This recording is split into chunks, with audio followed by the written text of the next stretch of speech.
بسم اللہ الرحمن الرحیم۔ میرے چینل پر خوش آمدید۔ کہانی کا آغاز کرتے ہیں۔ ایک دفعہ کا ذکر ہے، کسی قصبے سے دور پہاڑی علاقے میں عاقل نامی ایک لڑکا رہتا تھا۔ وہ اپنے والدین کا اکلوتا بیٹا تھا۔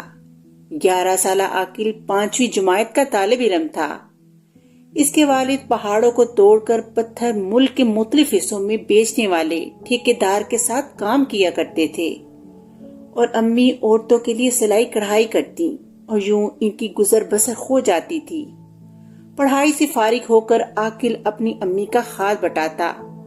وہ سلائی اور کڑھائی کیے ہوئے کپڑے ماں کے بتانے پر خواتین کے گھروں میں پہنچا دیتا تھا۔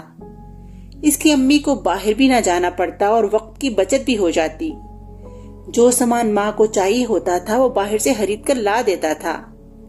ایک روز اسے کسی خاتون کے کپڑے دینے جانا تھا جن کا گھر کافی دور تھا۔ جب وہ کپڑے دے کر واپسی کے لیے مڑا تو شام ہونے والی تھی۔ ناہموار سنسان پہاڑی راستے پر وہ چلا آ رہا تھا کہ اسے کسی کے کراہنے کی آواز سنائی دی۔ اسے محسوس ہوا کہ آواز بڑے پتھر کے پاس سے آ رہی ہے۔ کون ہے؟ یہ کہتا وہ پتھر کے قریب پہنچا تو وہاں اپنے برابر ایک بہت خوبصورت بچے کو دیکھا جو اپنا پیر پکڑے کراہ رہا تھا۔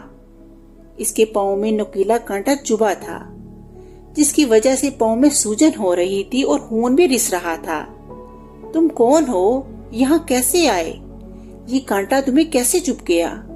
اسے دیکھتے ہی عاقل نے حیرانی سے کئی سوال پوچھ ڈالے۔ بہت تکلیف ہو رہی ہے، کانٹا نکالنے کی ہمت نہیں ہے، کیا تم میری مدد کرو گے؟ بچے نے مدد مانگی تو وہ سر ہلاتے ہوئے اس کے پاؤں کے پاس جھکا۔ ارے وہ دیکھو کتنا خوبصورت پتھر ہے، عاقل نے ایک طرف اشارہ کرتے ہوئے کہا۔ جیسے ہی بچے نے ادھر دیکھا عاقل نے جڑ سے کانٹا نکال دیا۔ ارے کانٹا نکل گیا، میں ڈر رہا تھا کہ بہت تکلیف ہوگی، مگر تم نے تو کمال کر دیا، بچے نے خوشی سے کہا۔ عاقل مسکرایا اور اپنی کلائی پر لپٹا رومال اتار کر اس کے پاؤں میں پٹی کی طرح باندھ دیا۔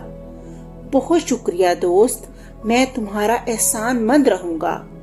شام ڈل رہی ہے، اب ہمیں اپنے اپنے گھر جانا چاہیے۔ ٹھیک ہے، مگر تمہارا گھر کہاں ہے؟ تم نے اپنا نام بھی نہیں بتایا۔ میرا نام بنٹو ہے اور جنگل کے اس پار ہمارا گھر ہے۔ بنٹو آستگی سے اٹھ کھڑا ہوا اور ہاتھ ہلاتا ہوا مخالف سمت چلنے لگا۔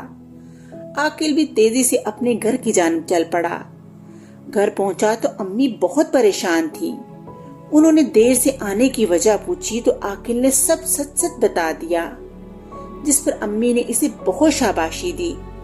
عاقل کے ابو رات میں تھکے ہارے گھر آئے تو وہ بہت پریشان تھے۔ بیوی کے پوچھنے پر وہ بولے کہ ٹھیکیدار عام پتھر بیچنے کی آڑ میں غیر قانونی طور پر قیمتی پتھر اسمگل کرتا تھا۔ وہ پکڑا گیا اور کام کا سلسلہ بند ہو گیا ہے۔ اب پتہ نہیں گھر کا خرچہ کیسے چلے گا، دن کیسے گزریں گے۔ سلائی کڑھائی سے کی گئی جمع پونجی ختم ہو چکی تھی۔ اس روز ان کے گھر کا راشن بھی نہیں تھا اور اتنے پیسے بھی نہیں تھے کہ کچھ خریدا جا سکے۔ عاقل کی امی نے اسے کڑھائی والا کرتا دیا کہ انہیں خاتون کے گھر دے آؤ، جو پیسے ملیں گے اس سے کھانے کا بندوبست ہو سکے گا۔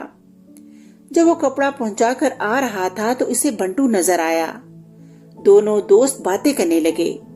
بنٹو نے پریشانی کی وجہ پوچھی، پھر اسے ایک سنہری تھیلی دی کہ اسے اپنے پاس سنبھال کے رکھنا، جب کوئی مسئلہ ہو تو سچے دل سے دعا کرنا اور اس میں سے ایک بیج نکال کر زمین میں دبا دینا۔ عاقل گھر پہنچا اور ماں کو پیسے دیے۔ ابو دکان سے بن لے آئے اور انہوں نے شکر ادا کر کے بھوک کی شدت کم کی۔ رات میں سونے سے پہلے عاقل نے دعا کی اور پھر تھیلی میں سے ایک چھوٹا سا بیج نکال کر گھر کے پچھلے حصے کی مٹی میں دبا دیا۔ اگلی صبح وہ دروازے پر تیز دستک سے جاگے۔ کون ہے؟ عاقل کے ابو نے پوچھا اور دروازے پر کھڑے اپنے ایک دوست کو دیکھ کر خوش ہوئے۔ ایک بڑی کمپنی نے پہاڑوں کی کھدائی کا حکومت سے معاہدہ کیا ہے۔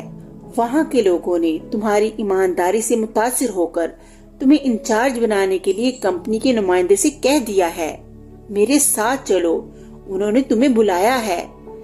دوست کے بتانے پر وہ کھل اٹھا اور اس کے ساتھ چل دیا۔